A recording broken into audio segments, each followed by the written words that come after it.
Hi, I'm Kamali, taking you through the stories people are talking about and sharing around the world on NewsFeed today. This is America, a 10-year-old black boy handcuffed by police. His crime? Playing while black. We'll show you the latest example of America's policing problems.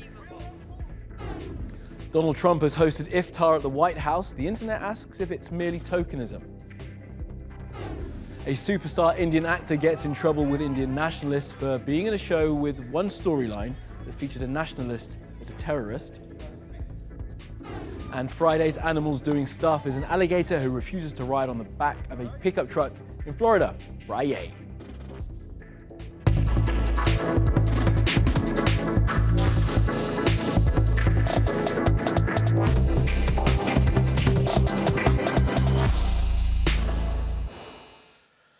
Now it's Friday, and we normally like to start the weekend on a lighter note. Sometimes things happen that are shocking and you need to see it.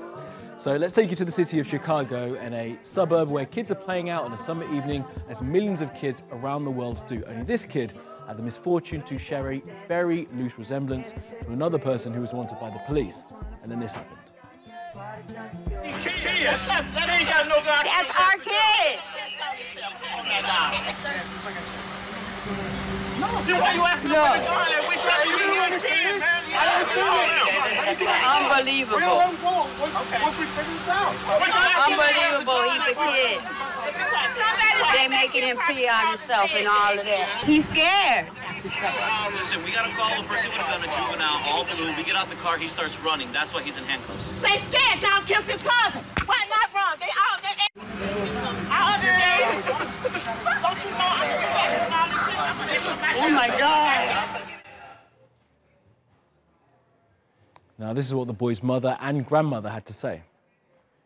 Anything can happen. We might need him to call the police, but he's gonna be too afraid to even call.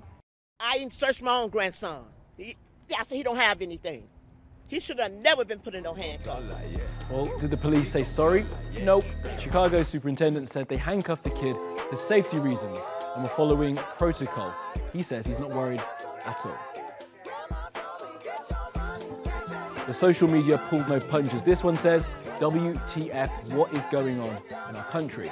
Now, Cooper says that the boy was just a baby. This is psychological terrorism, in his opinion. Instill fear and a sense of inferiority early in POC, people of colour youth. He's enraged. And how about this one? Kat Gamka says, this is Trump's America. To which someone swiftly replied, nope, this has always been America. And now a person who's been unwittingly a centre of the American culture wars is Colin Kaepernick. Now, he was a quarterback for the San Francisco 49ers until he began to take a knee during the national anthem as protest of the brutalisation of the black community by police officers. For exercising his right of freedom of speech, he lost his job and has not been able to find another one. He's now launched a legal action against the NFL for colluding to stop him getting a place in a team. And the president and the vice president will be asked to give evidence about the influence they place on team bosses to not hire the player. And Trump has asked the NFL to get people out of the country who don't sing the anthem. And this is a protest by the NFL champ Malcolm Jenkins of the Philadelphia Eagles. He's giving a press conference where, as you can see, he's holding up signs laying out the disproportionate way black people are dealt with by the police and criminal justice system. Jenkins had been due to go to the White House to meet Mr. Trump, but declined because of the president's lack of support and downright hostility to NFL players peacefully protesting the anthem. Now, he carries on showing these cards for about 3 minutes while reporters ask completely inane questions. And every time they do so, he holds up the card saying, "You are not listening." Perhaps it's time they did.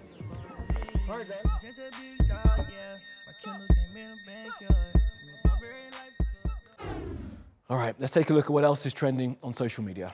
Now, the G7 is getting started in Canada, and it's being rebranded by some as the G6+1 due to America pulling themselves out of so many international agreements.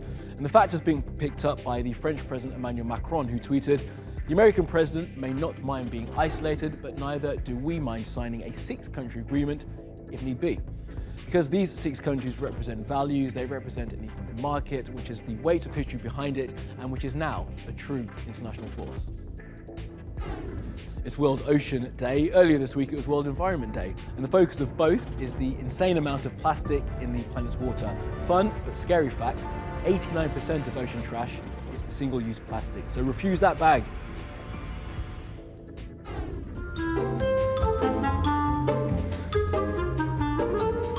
And this is what Fridays should be about. We're about to show you a lovely piece of humanity in communist China. The old guy you can see at the bottom of your screen is crossing the street, and as you can see, he's going a bit slowly. So a cop comes along, there he is, and gives him a piggyback. Well done, officer.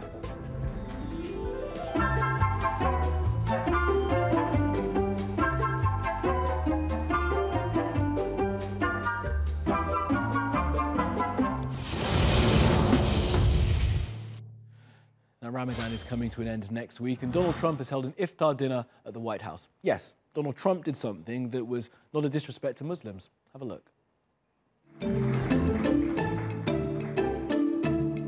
To each of you and to the Muslims around the world, Ramadan Mubarak.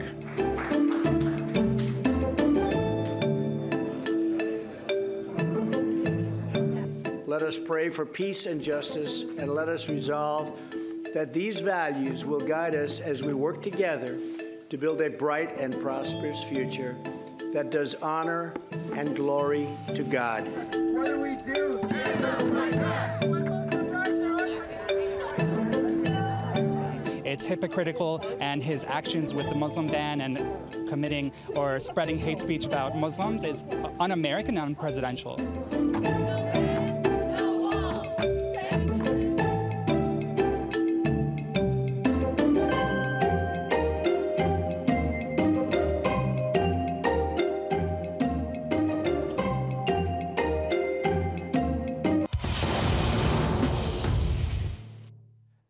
Flotilla of ships has left Sweden on its way to Gaza to try and break the Israeli blockade. On its way, it stopped off in Great Britain. Have a look at this.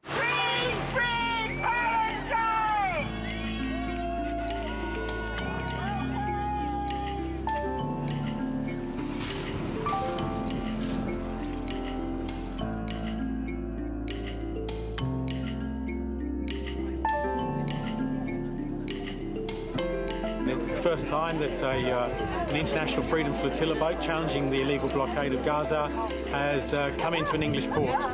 And so it's important to highlight the British government's ongoing complicity of the blockade of the 2 million Palestinian people of Gaza, 1 million of whom are children.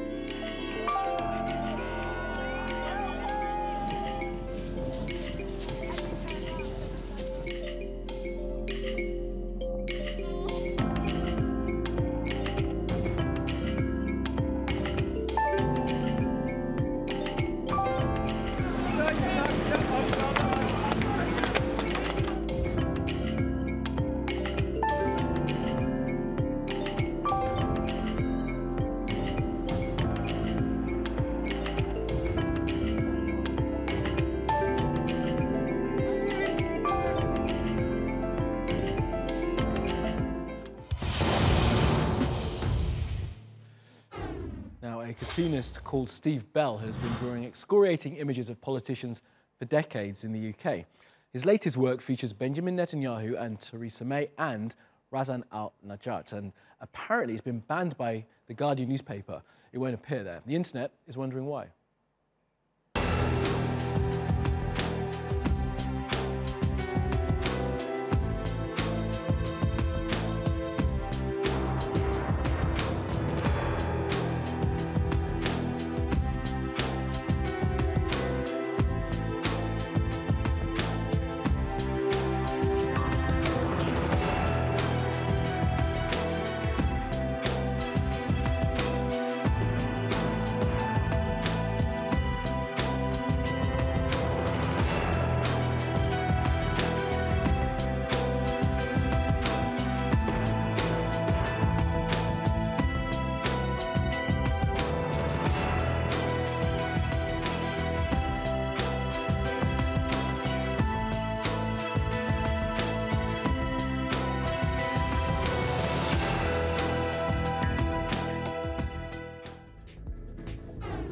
Let's take you around the world for some other stories you need to know this Friday.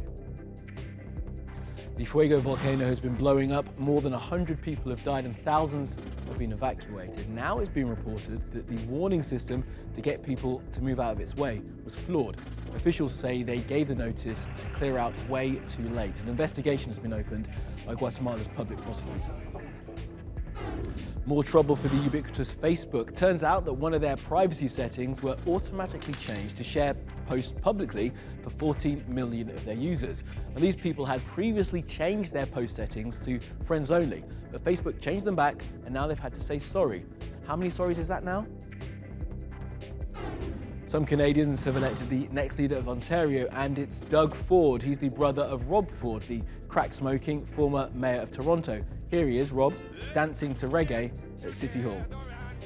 His brother Doug stood by him despite the many allegations and the terrible dancing about his fitness for office. Now Doug is going to be the Premier of Ontario despite having little to no political experience and his family making headlines for all the wrong reasons. Levi Sanders, the son of Bernie Sanders, is running for Congress, but his dad has refused to endorse him. Sanders says he doesn't believe in dynastic politics in a shot at families like the Kennedys, the Bushes and the Clintons. Levi Sanders shares much of his dad's left-wing politics and is running for office in New Hampshire. Austria has passed a law restricting foreign funding for mosques. Critics say it's an attack on Islam by a right-wing government. The new law also gives official status to Muslim holidays, Islamic graveyards, and the right to have Islamic pastoral care for people in hospitals. The current NASA rover driving around the planet Mars has found organic matter in a dried-out lake bed. Well, scientists say that this is evidence that Mars was not always the barren rock it is now and may one time have supported carbon-based organisms. So the chances of Marvin the Martian are not as far-fetched as many people think.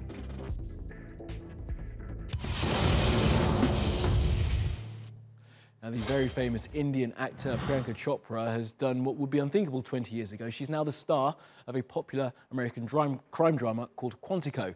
And they recently did a storyline about a Hindu nationalist who wanted to plant a bomb in the US. And that led to reactionaries online giving her a hard time. Here's the whole story. The rules have changed. A life of peaceful serenity. A tranquil sanctuary full of beauty. That's how complicated things get when you find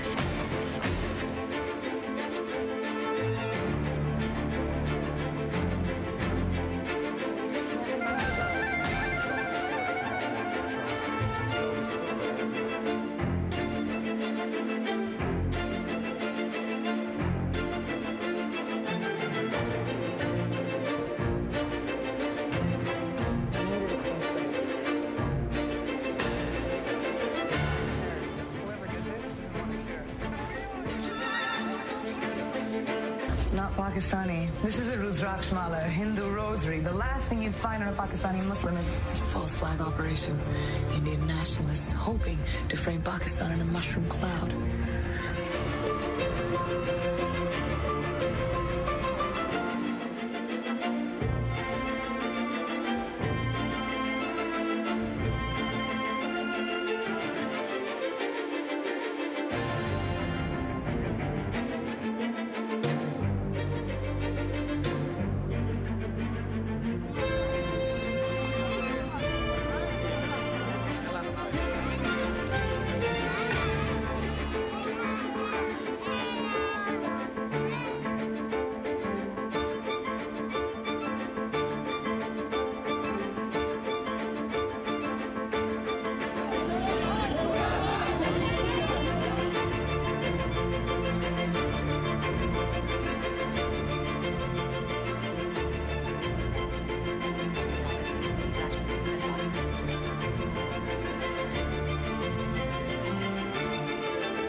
And in Friday's Animals Doing Stuff, here's an alligator being completely underestimated by the mere humans in Florida. Now, it's taken 3 people to get the prehistoric incredible creature tied up and restrained. Surprised they didn't shoot it. It is America after all. But once they get it on the back of the truck, the gator is having none of it and managed to knock that overweight Homo sapien off his feet. Knocked him out cold. Nature won, humans nil. Ooh, he's coming back. All right, that's your lot from the NewsFeed team. Reach out to me with your questions, comments, complaints, and suggestions. I'm at Kamali Melbourne. You'll find us 24/7 on Twitter, YouTube, and Facebook. Follow, subscribe, and see you again soon.